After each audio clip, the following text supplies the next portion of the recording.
अस्सलाम वालेकुम। Weekend with Faiza के एक और एपिसोड के साथ मैं हूं आपकी होस्ट फायजा बुखारी। व्यूअर्स, आज हम आपकी मुलाकात जिस शख्सियत से करवाने जा रहे हैं उनका ताल्लुक रावलपिंडी से है। अगर हम उनकी तालीमी काबिलियत की बात करें तो उन्होंने कंप्यूटर साइंस और इकनॉमिक्स में मास्टर्स कर रखा है पंजाब यूनिवर्सिटी से।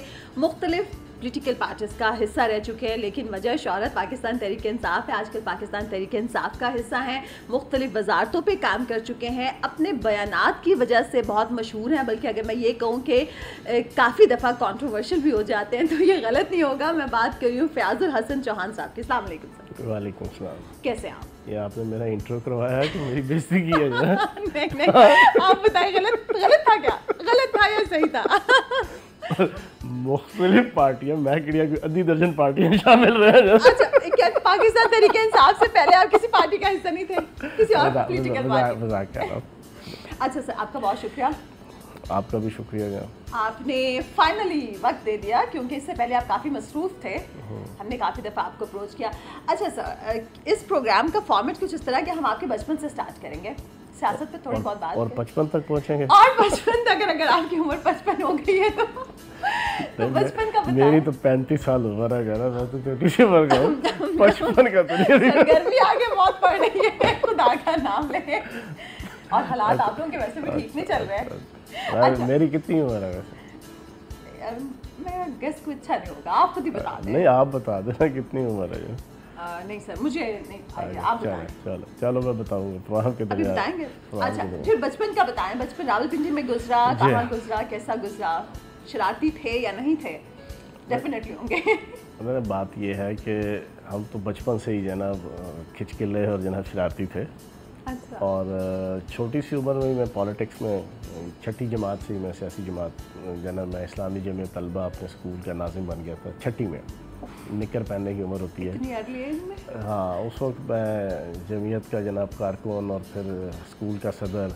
9th में मुझे याद है कि मैंने चांदनी चौक में जमात इस्लामी के मुजाहरे में पहली दफ़ा लाठी चार्ज और मार खाई थी पुलिस से।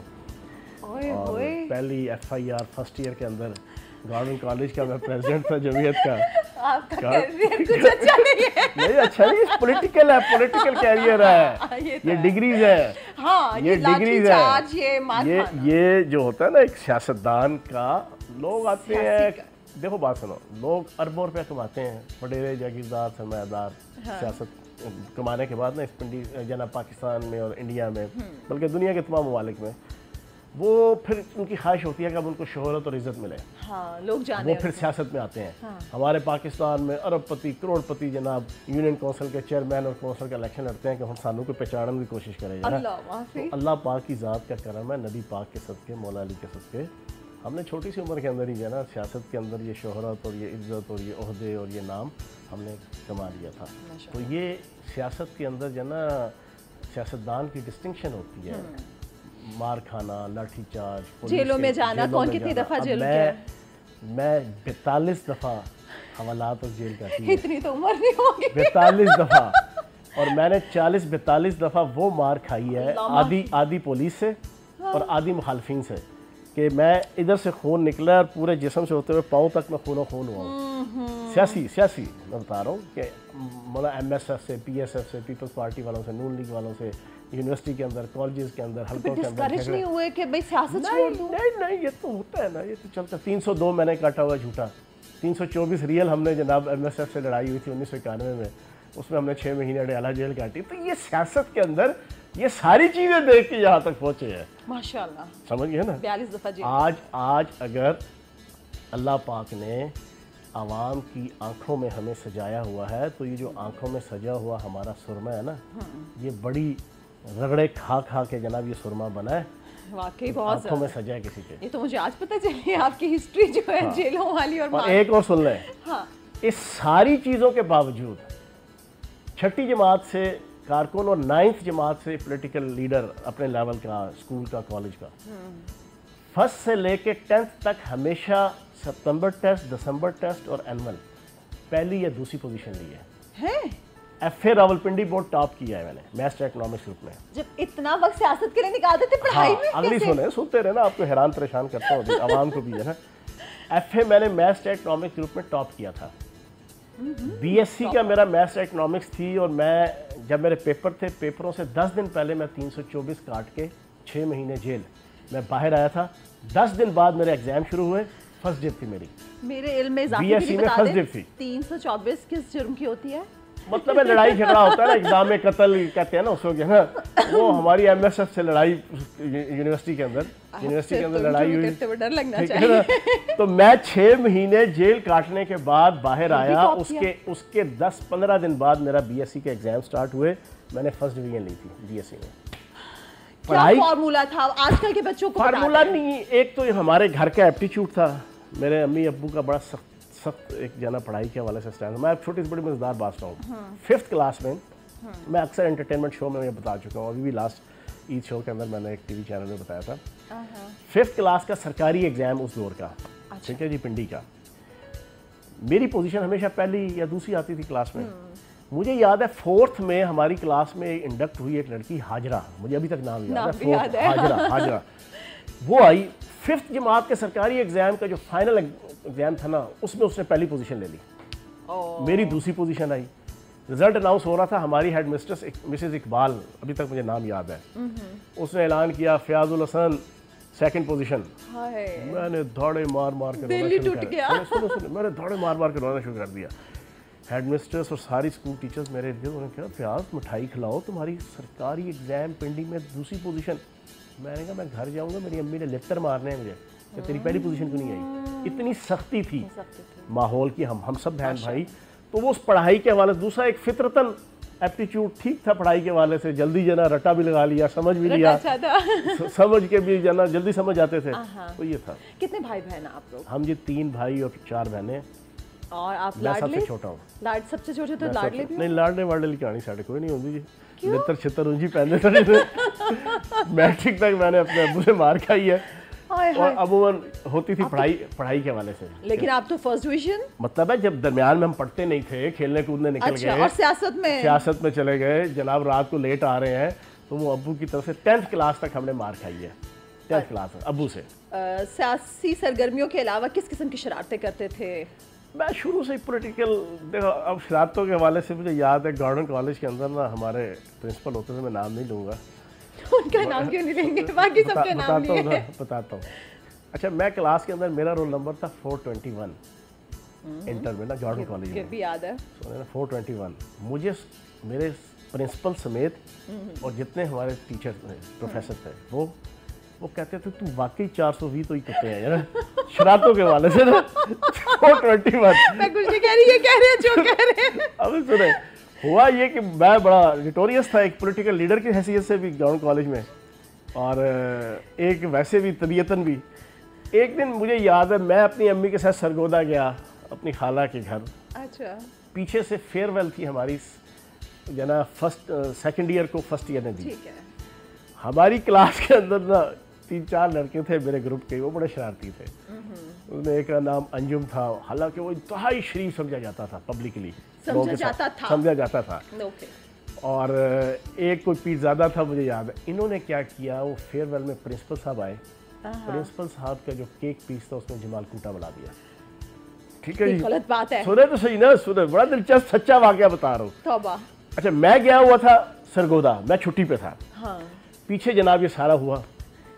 प्रिंसिपल साहब 4 दिन तो आए नहीं कॉलेज, 4 दिन तो उन्होंने छुट्टी की। अल्लाह माफी। 5वें दिन आए, मैं अब स्कूल वापस आ चुका था। हाँ, वो पहला दिन था। आते ही ना उन्होंने अंदर दाखिल हुआ, बड़े सख्त थे, मैं नाम नहीं ले रहा, ठीक है ना, बहुत सख्त प्रिंसिपल थे अपने दौर के गवर्नमेंट कॉलेज के, बहुत सख्त, हद से ज्यादा सख्त थे वो प्रिंसिपल। और उन्होंने अपने दौर में बड़ा डिसिप्लिन कायम किया था गवर्नमेंट कॉलेज रावलपिंडी में। फिर भी बच्चों का ये हाल था। सुने ना, सीधा आए, दरवाजा खोला, फड़क करके, उर्दू की क्लास हो रही थी, उर्दू के प्रोफेसर क्लास ले रहे थे, अंदर आए सीधा, जनाब वो हमारे बड़े बड़े गवर्नमेंट कॉलेज की पुरानी बिल्डिंग है, तो उसमें बड़े बड़े कमरे होते थे, कम से कम 3-3 मरले का एक कमरा होता था, तो हॉल टाइप। सीधा गए स्टेज पे, वो जनाब वो लकड़ी के हमारे ना वहाँ तख्त होते थे ऊपर, जहाँ खड़े होके जना प्रोफेसर पढ़ाते थे। वो ऊपर चढ़े, अब सारे सुन, पूरी क्लास, उन्हें पता था प्रिंसिपल लाया, ये कोई ना कोई मसला है। खड़े हो गए, 421 खड़े हो जाओ। मैं खड़ा हो गया, मैं क्या अल्लाह खैर करे, हुआ क्या? तो कुछ किया ही नहीं है। सुनो ना, अभी तो पता ही किसी को नहीं था कि है क्या चीज़ है। खड़ा हो गया, साथ ही प्रिंसिपल साहब स्टार्ट हो गए। मैं जो उनके मुंह में जायज़ नाजायज़ आता था, तुम्हें पता नहीं है पिछले 4 दिन मैंने कैसे गुजारे हैं। मैं अपने घर में सारी डिटेल जो जमाल कूटे से रेलेवेंट होती है जरा पूरी सुना रहे, लड़के हंस रहे। अब जिसको नहीं भी पता था, पहले 3 को पता था सिर्फ, जिन्होंने ये शरारत की थी। मुझे तो पता ही नहीं था, मैं तो सरगोदा गया हुआ था। अच्छा, अब मैं हैरान, मैं कही अल्लाह की चक्कर। अच्छा, मुझे अभी कहानी बताई नहीं थी, मेरा पहला दिन था 4-5 दिन छुट्टी के बाद। मुझे अभी दोस्तों ने बताया नहीं था कि पीछे कहानी हुई की है, पीछे स्टोरी क्या हुई है। अच्छा, मैं हक्का बक्का, मैं कही अल्लाह मैं की कीता है ना, मैंने तो कुछ नहीं किया, मुझे पता ही नहीं। उसने 5 मिनट प्रिंसिपल साहब ने अपनी सारी स्टोरी, क्लास हंस रही है जनाब करके, सारी का 421 ये सारी तुम्हारी कहानी है। मैं क्या प्रिंसिपल साहब, खुदा का वास्ता, मैं आज आया हूँ, मैं 4 दिन छुट्टी पे था, सरगोदा था, वो माने ही ना, चलो मेरे ऑफिस आओ, चलो। साथ ही उसने 3-4 और लड़कों को भी, जो उसको शक था, उधर गए हैं। मैं खुसर पुसर रास्ते में, मैंने अपने किसी ने गवाही भी नहीं दी। उधर से पता चला कि जो सबसे शरीफ लड़का था, ये उसकी हरकत हमारे क्लास में, अंजुम है, अभी भी गुलिस्तान कॉलोनी रावलपिंडी में रहता है, उसने ये हरकत की। अब वो अभी तक याद है मुझे। प्रिंसिपल साहब जिंदा है? प्रिंसिपल साहब आई थिंक सो, मैं जिंदा, नाम मैं नहीं लूंगा। जितने दिनों में से आपने बता दिया, पूरी दुनिया को पता चल गया होगा कि वो कौन से थे। तो ये इस किस्म की चीजें जरा लगी रहती थी। तौबा तौबा। अच्छा, बदनाम मैं, मतलब मुझे खड़ा कर दिया। मैंने कॉन्ट्रोवर्शियल कहा था, खुद को नोटोरियस बोल रहे हैं। मतलब वो शरारती थी, पॉलिटिशियन। देखो, उन्होंने इतनी सख्ती की हुई थी गवर्नमेंट कॉलेज में, जब मैं पॉलिटिकल लीडर था, वहाँ कोई नारा नहीं मार सकता था सियासी।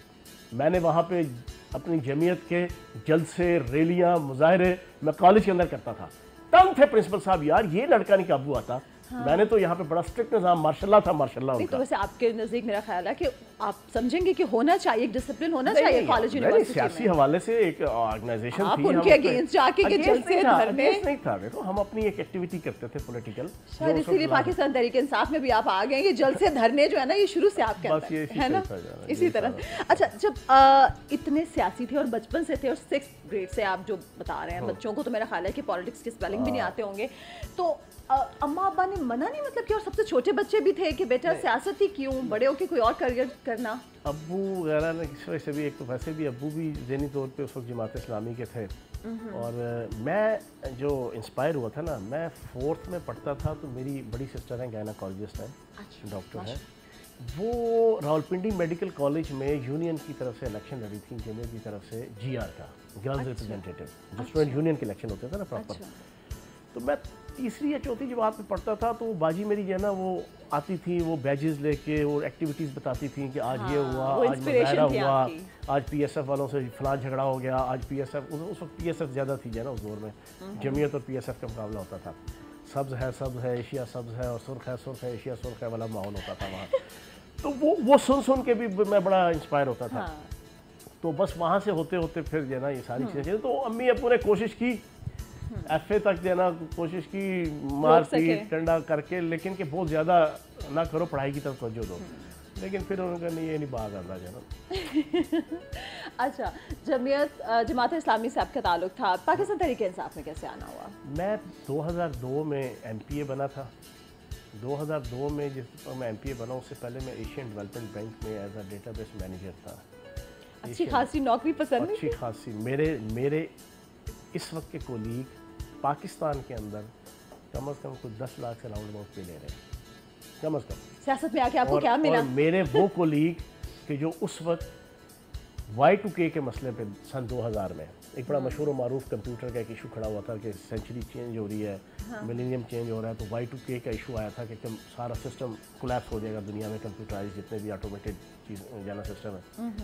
मेरे वो कोलीग जो उस वक्त ऑस्ट्रेलिया, कनाडा, यूरोप, अमेरिका गए, वो आज कम से कम आज 20-30 लाख रुपए महीने की पे ले रहे हैं।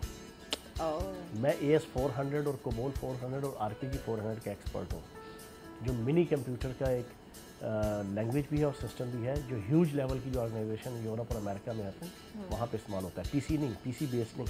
अच्छा। मैं जो ना AS400 ये मिनी कंप्यूटर है, मैं उसका एक्सपर्ट हूँ।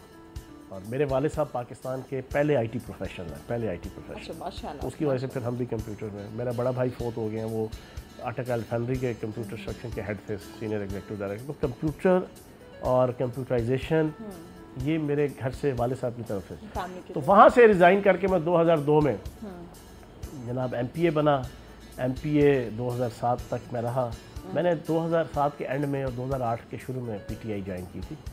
और उस वक्त इमरान खान साहब के साथ टोटल 8 से 10 हर ज़िले में अहदेदार होते थे, वही वोटर थे और वही सपोर्टर थे, बस इससे ज़्यादा नहीं होते थे। तो मैं साबिक MPA की हैसियत से जब मैंने ज्वाइन किया ना, तो मुझे पहले 2 महीने मेरे बहन भाइयों से लेके मेरे हल्के के रिश्तेदार अजीज़ वोटरों ने जितने 76 शेर शेर के मारे ना, क्या कहते थे, वो एक छोटा सा बच्चा दिखाते थे मुझे, जो 3 साल का बच्चा है ना, ये जब कोई बुढ़ा होएगा ना तो शायद इमरान खान इक़्तिदार जाए। अच्छा। ताने देते थे और मुझे कहते थे तेरी ज़िंदगी का सबसे गलत फैसला, पॉलिटिकल सबसे गलत फैसला कि तूने PTI ज्वाइन कर ली 2008 में। दूर दूर तक इमरान खान साहब के इक़्तिदार में आने का नज़र ही नहीं आता था, ठीक है ना। लेकिन मैं इक़्तिदार के लिए नहीं गया था। मेरी ज़हनी तौर पे कंपैटिबिलिटी थी 3 चीज़ों पे। मेरी बाय बर्थ एक कुछ आइडियोलॉजीज़ हैं, कुछ नेगेटिव पॉजिटिव मेरी चीज़ें हैं जो फितरतन बाय बर्थ हैं। एक मेरी आइडियोलॉजी पॉलिटिकल ये है कि मैं ना जागीरदार को, ना वडेरे को, सरमायादार को, ना सनतकार को, ना मोरूसी सियासत के नंबरदार को मैं ज़हनी तौर से तस्लीम ही नहीं कर सकता। मेरा मजाज है, ठीक है, ऐसा लीडर मुझे अब्जॉर्ब नहीं होता। सही। इमरान खान साहब ना जागीरदार, ना जागीरदार की औलाद, ना सरमायादार, ना सरमायादार की औलाद, ना सनतकार, ना सनतकार की औलाद, ना मोरूसी सियासत के नंबरदार। ये 4 चीज़ें मुझे अपील करती थी। इमरान खान साहब मेरी तरह जना एक अपर मिडिल क्लास के फैमिली में से उठे, फिर उन्होंने अरबों रुपया कमाया अपनी गेम के ज़रिए से, अपनी स्ट्रगल के ज़रिए से, मुल्क लूट के नहीं, इक़्तिदार में आके नहीं, ठीक है ना जी। तो वो एक मुझे उनके अंदर एक कंपैटिबिलिटी नज़र आती थी अपनी सोच की और उनकी सोच की। मैंने उस वक्त नहीं ज्वाइन किया, इक़्तिदार के लिए नहीं किया था, इक़्तिदार के लिए। और 16 साल हो गए अब PTI के अंदर, बड़े बड़े बुरा वक्त देखा है। 16 साल PTI में हो गए, और कैसा रहा ये सारा का सारा वक्त, ये भी जानेंगे। लेकिन यहाँ पे वक्त वाइट ब्रेक का।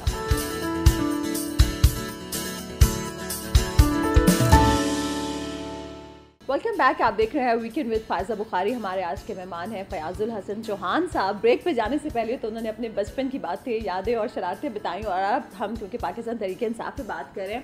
अच्छा सर, आपने कहा कि 16 बरस आपको पाकिस्तान तहरीक इंसाफ में हो गए, और यकीनन आपने अच्छा बुरा वक्त दोनों देखे। अच्छा वक्त तो 2018 से आप लोगों पर आया, और अचानक ये ख़त्म हो गई आप लोगों की हुकूमत। पहले तो ये बताएं कि ये जो हुकूमत ख़त्म हुई, आप क्या समझते हैं सबसे बड़ी नाकामी की वजह क्या है आपके नज़दीक? किसदा दोष ही किसदा नहीं सी, ये गल्लां हुण करन दियां नहीं, वेले लंघे तोबा वाले रातां होके परन दियां नहीं, जो होया ये होना ही सी ते होनी रुकिया रुकदी नहीं, एक बारी जदों शुरू हो जावे गल फिर एवें मुकदी नहीं। कुछ उंज भी रावां औखियां सन, कुछ गल विच गम दा तोप भी सी, कुछ शहर दे लोग भी जालन सन, कुछ सन मरन दा शौक भी सी। अच्छा हुण सन मरन दा शौक की सी, ये मैं डिफाइन कर दूं, ये डिफाइन कर। हमें मरने का शौक ये था कि हमने गैरत की बात की, हमें मरने का शौक़ ये था कि हमने खुददारी की बात की, हमें मरने का शौक़ ये था कि हमने पाकिस्तान के सर्वाइवल और बका की बात की, हमें मरने का शौक़ ये था कि हमने पाकिस्तान की इज्तिमाई खुददारी की बात की। अच्छा। हमें मरने का शौक़ ये था कि हमने नामूस रसालत की बात की, हमें मरने का शौक़ ये था कि हमने ख़ातमुन नबीयीन ख़त्म नबूवत की पहरा देने की बात की, हमें मरने का शौक़ ये था कि हमने इस्लामोफोबिया के ख़िलाफ़ स्ट्रगल की, हमें मरने का शौक़ ये था कि हमने पाकिस्तान को आइसोलेशन से निकाल के आलमी सतह पे जनाब दुनिया की निगाहों का मरकज़ बना दिया। हमें मरने का शौक़ ये था कि हमने सियाहत और स्पोर्ट्स के अंदर कि पाकिस्तान आइसोलेट था, पाकिस्तान को इंतहा और तक पहुँचा दिया। हमें मरने का शौक़ ये था कि हमने पाकिस्तान को टेररिज्म से निकाल के एक सुकून और इत्मीनान की तरफ ले आए। हमें मरने का शौक़ ये था कि हमने जी हजूरी करने से इनकार कर दिया। हमें मरने का शौक़ ये था कि हमने ग़ुलामी की ज़िंदगी की निस्बत आज़ादी और ख़ुद मुख्तारी की ज़िंदगी को तरजीह दिया। हमें मरने का शौक़ ये था कि हम ये कहते थे कि जियो अली की तरह और शहीदो हमामे हुसैन की तरह। बस ये हमारी जनाब सारी बातें आपने बता दी कि हमें मरने का शौक़ था, लेकिन हम मरे किस बात पे? वो एक पॉइंट। हाँ, अब आगे आ जाओ। देखो बहुत ये है, इमरान खान साहब पाकिस्तान के पहले वो प्राइम मिनिस्टर हैं कि जिनको करप्शन के इल्ज़ाम में नहीं उतारा गया, करप्शन के इल्ज़ाम में नहीं उतारा गया। अच्छा। और मैंने छोटा सा MA इकोनॉमिक्स किया हुआ है, पॉलिटिकल वर्कर हूँ, एक पॉलिटिकल इकोनॉमिस्ट के तौर पे जो मैंने 40 साल अपनी लाइफ में गुजारे। पाकिस्तान के जितने माइक्रो और मैक्रो लेवल के इंडिकेटर्स हैं ना, बावजूद इसके इंस्पाइट ऑफ दिस के 2 साल कोरोना वायरस ने इंतहा मचा रखी पूरी दुनिया की इकोनॉमीज़ की और पाकिस्तान की भी, लेकिन उसके बावजूद 3.5 सालों में किसी एक माइक्रो मैक्रो लेवल के इंडिकेटर के ऊपर आप हाथ रखें, वो बेहतरी नहीं, वो इंतहा की बेहतरी की तरफ गया इन 3.5 सालों में। आप एक्सपोर्ट लेवल देख लें, आप फॉरेन रेमिटेंस देख लें, आप सेविंग देख लें, आप जनाब इंपोर्ट्स को कम करने के हवाले से देख लें, आप सियाहत देख लें, आप माहौल के हवाले से बेहतरी देख लें, आप पाकिस्तान को जनाब टेररिज्म से निकाल के सुकून और इत्मीनान की तरफ लाने का प्रोसेस देख लें। कोरोना वायरस के ख़िलाफ़ जिस तरीके से खूबसूरती के साथ उसका मुकाबला, उसको मैनेज किया, आवाम को तंग किए बगैर, उसको देख लें, हर चीज़ को आप देख रहे हैं, लोग आपको बेहतरी नजर आएगी। अप्रिशिएट करते हैं, लेकिन सब महंगाई को क्यों नहीं कंट्रोल कर सके आप लोग? मेरा ख्याल है आवाम सबसे ज़्यादा महंगाई की वजह से आप लोगों के खिलाफ हुई। अब 1 महीने से आपको जनाब 1 किलो आटा लेने जाते हैं, साथ 2 किलो घी फालतू मिलता है, 4 किलो चावल आपको चूंगे में देते हैं, या आपको जनाब सब्जियां, एक मिनट आप ही कह रहे हैं, मैं सुने पूरी बात सुने।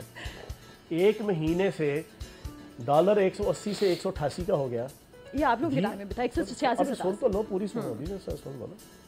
आपकी घी महंगा हो गया, चीनी महंगी होगी, सब्जियां महंगी होगी, दालें महंगी होगी, हर चीज़ महंगी होगी। 1 महीने एक चिकन महंगा हो गया, ठीक है जी। जब कुकड़ी माफिया का हेड जनाब वज़ीर आला बनेगा तो फिर कुकड़ियाँ तो महंगी होंगी ना, क्यों नहीं महंगी होंगी? दूध महंगा हो गया, हर चीज़ महंगी होगी 1 महीने में। अब क्यों नहीं मीडिया दिखा रहा? नहीं, मीडिया बोल रहा है। और मीडिया अब शुरू हुआ है, हल्का फुल्का सुने मेरी बात। असल में ये इल्जाम तराशी गलत है। वो इल्जाम तराशी नहीं है, ये मीडिया उस अंदाज से नहीं दिखा रहा। आपके टाइम में भी बोल रहा था मीडिया। नहीं बीबी, अब मैं आपको बताता हूँ फायजा, आप सुन लो। ये तो 3-4 दिन से जब हमने PTI के लीडर्स ने, आप लोगों ने पॉइंट आउट किया, आप लोगों को लगता है उसके बाद ज़्यादा किया कि किधर गया मीडिया, तो जब जाके अब पिछले 3-4 दिन से जनाब कुछ थोड़ा सा दिखाना शुरू किया। हमारे दौर में तो प्रोग्राम, कोई टॉक शो, कोई तजिया निगार, वो अभी प्रोग्राम शुरू नहीं करता था तो उठ के आता था, जैसे नीचे कीलें लगी हुई हैं जना कुर्सी में, जना इस तरह उठ के आके जनाब महंगाई करते थे। वजह क्या थी? वजह ये थी, आलमी ताकतें, उनका एक एजेंडा था कि इमरान खान की हुकूमत को डिफेम और डिग्रेड करना है। जो खुल के आ भी गया, ये बैरूनी सारी साजिश या मुदाखलत जो भी, वो उन्होंने एक महंगाई के टूल को, वरना हकीकत ये है अमेरिका की हिस्ट्री में पिछले 40 सालों में सबसे ज़्यादा महंगाई कोरोना वायरस के दरमियान आई। इंग्लैंड की हिस्ट्री में 40 सालों में सबसे ज़्यादा महंगाई इन 2 सालों के अंदर आई। मशरक़ वस्ता की हिस्ट्री में सबसे ज़्यादा महंगाई तमाम ममालिक में इन 40 सालों में आई। दुनिया के तमाम ममालिक के अंदर महंगाई इन 40 सालों के अंदर आई। ये महंगाई तो पूरी दुनिया के अंदर थी। कल्ला इमरान खान, अब अमेरिका की महंगाई इमरान खान लेके आया था, बरतानिया की महंगाई इमरान खान लेके आया था। लेकिन आप लोगों को उसको सपोर्ट तो नहीं करना चाहिए। भाई हमने सपोर्ट नहीं किया। बात आपकी अगर आप एंकर्स को देखें, सबको कह रहे हैं, तो ये भी गलत बात है कि एंकर्स तो वो इशू उठाएंगे जो चल रहा है। मैं एक जनरल मैंने बात की है, अभी आपके 3-4 दिन हुआ है टीवी चैनल्स ने जो आपकी महंगाई पहले 10 दिन के अंदर, अब लोड शेडिंग थी तो मीडिया उठा रहा था कि लोड शेडिंग बताएं। हर आधे घंटे बाद बिजली जा रही है, ये कहते हैं नहीं, हर आधे घंटे बाद बिजली आ रही है। नहीं, अब नहीं जा रही, पहले जा रही थी। उसकी जस्टिफिकेशन ये देते हैं प्राइम मिनिस्टर साहब और उनके वजीर, जनाब ये जा नहीं रही, ये हर आधे घंटे बाद आ रही है ना। अब तो ये जस्टिफिकेशन क्यों देते हैं? तो कहने का मकसद ये है, ये सोच बदलो, उन्होंने सोच बदल दी। पूरा एक साजिश और प्लान था कि महंगाई के इशू को लेके इमरान खान साहब, लेकिन हासिल क्या हुआ? अच्छा, हासिल क्या हुआ आप मुझे ये बताओ।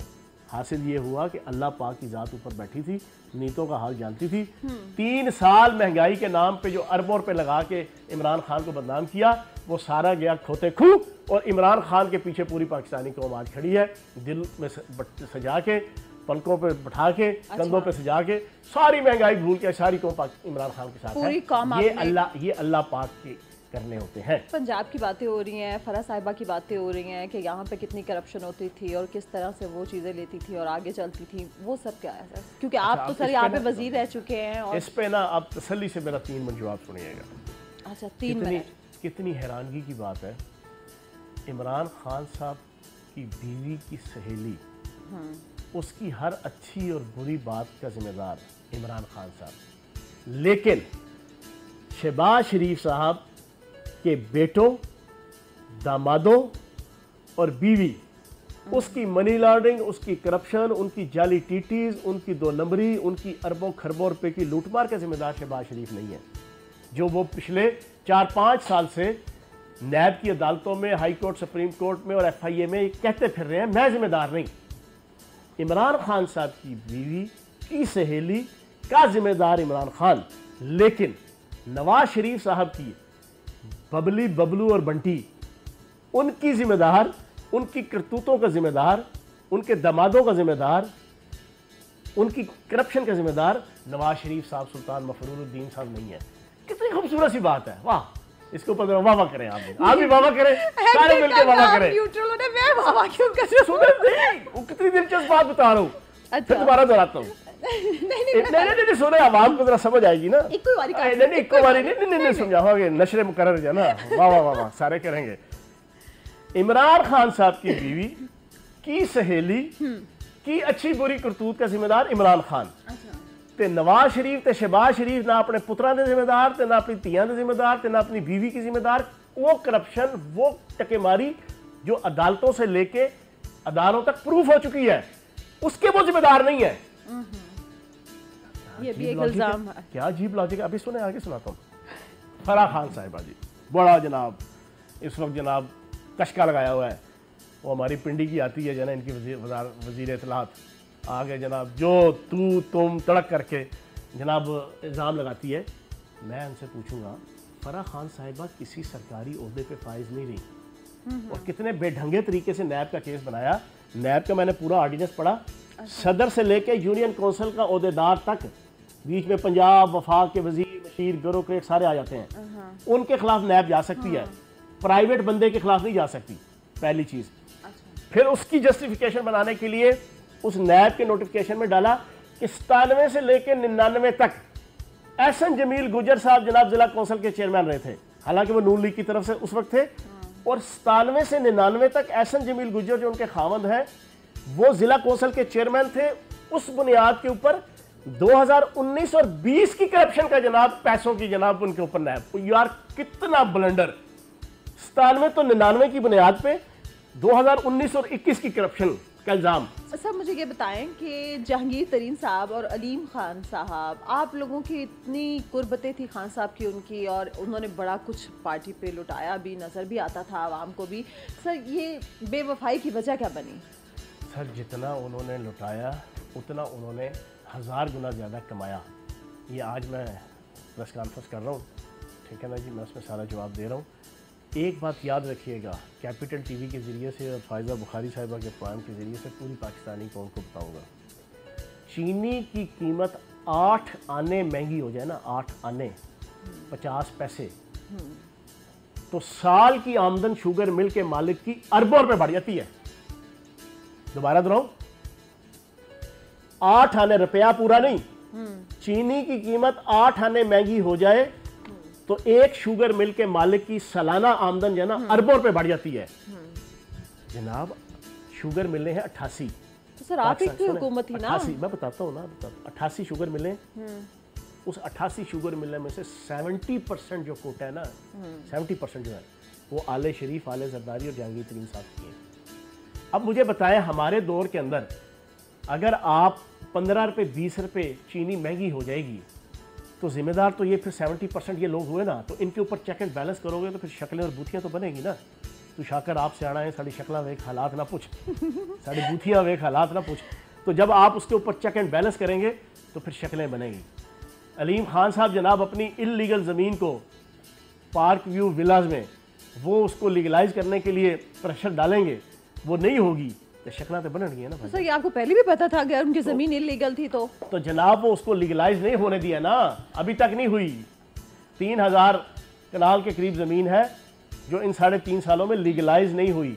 अच्छा आप ये क्या समझते हैं कि ये जब अदम एतमाद आप लोगों के खिलाफ आ रही थी तो, और जिस तरह से खान साहब की हुकूमत जा रही थी, तो आप समेत आपकी पार्टी में बहुत सारे और काबिल लोग थे, तो खान साहब ने चौधरी परवेज़ इलाही साहब को ही क्यों नॉमिनेट किया वज़ारत आला के लिए? वो उनको डाकू कहते थे? नहीं, बात ये है, देखो वो हमारे इत्तेहादी थे, उस वक्त स्पीकर थे, उनको बिल्कुल अपनी पार्टी में देखना चाहिए था ना। सुने ना, जब आपकी इत्तेहादी सियासत हो ना, नंबर गेम्स आपके पूरे सही ना हो, इत्तेहादी सियासत के ज़रिए से बनी जो हुकूमत होती है उसमें फिर 100 मजबूरियाँ होती हैं।